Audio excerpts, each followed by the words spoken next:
国际上紧来看，美国明尼苏达州移民问题，联邦人员大死人的争议，即马已经变作是大规模的抗争活动。美国总统川普特别打电话给州长关心，另外一方面也派出强硬派边境总管去到当地，希望会当赶紧把这场动乱给压落来。 面对明尼苏达州愈来愈紧张的警民冲突，美国总统川普拜一伫社群表示，伊已经甲民主党籍州长华兹通过电话，过程真顺时，双方拢希望代志会当赶紧收煞。It is President Trump's hope and wish and demand for the resistance and chaos to end today. That's why President Trump spoke with Governor Walz directly this morning, and he has outlined a clear and simple path to restoring law and order in Minnesota. 不过，伫强调合作的同时，川普也宣布会派有边境刷红名号的货曼去到明州坐镇，直接甲伊汇报现场的状况，展现联邦政府绝对袂退让的执法决心。货曼过去强硬风格，互人真有印象，伊捌公开批评外界对大规模掠人行动的积极，认为逐工掠几啊千人是为着弥补拜登政府留落来的问题。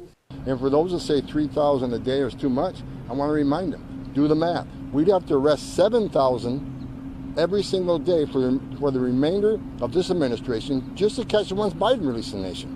白宫发言人已经明确表示，霍曼这抓会专权管理当地移民执法行动，继续掠非法移民，而且调查福利诈欺案。联邦政府的行为有哪互民众真生气，连共和党都看袂落。原底要选明尼苏达州长的共和党参选人马德尔，拜一雄雄宣布退选，理由是反对共和党的全国政策方向。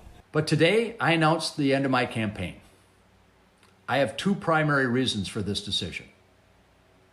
Number one, I cannot support the National Republican's stated retribution on the citizens of our state, nor can I count myself a member of a party that would do so.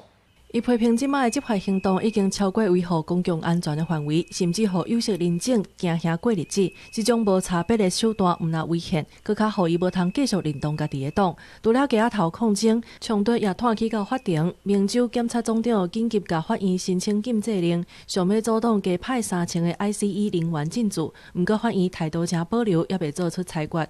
对着霍曼咧要教为这场联邦甲地方的法律战甲政治风暴，恐惊才当要开始。公司新闻，陈伟林、郑建公编译。